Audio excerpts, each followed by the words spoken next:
আজ বানাবো কৃত্রিম রং ছাড়া রঙিন মালপোয়া। তো এটার আসল রহস্য কি, চলো দেখে নিয়ে আসি।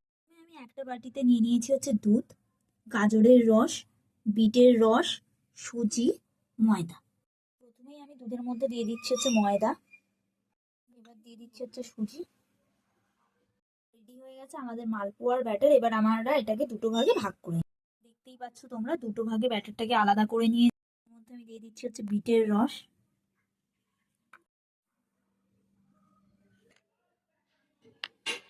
বিটের রসটা দেওয়ার ফলে কালারটা কতটা সুন্দর হয়ে গেছে। একটা ব্যাটারে আমরা দিয়ে দেবো হচ্ছে গাজরের রস।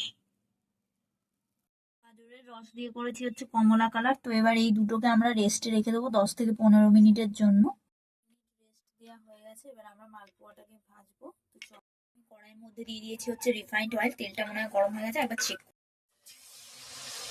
পাচ্ছ। তেলে দেওয়ার পর কি সুন্দর মালপোয়াটা ফুলে উঠেছে। এবার উল্টো পিঠটা আমরা ভেজে নেবো। বানিয়ে রেখেছি হচ্ছে চিনির রস, এবার এই রসে আমরা মালপোয়াটাকে দিয়ে দিলাম।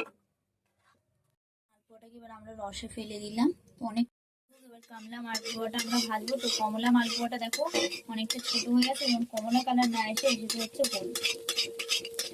তো কিভাবে হলো আমি নিজেও বুঝতে।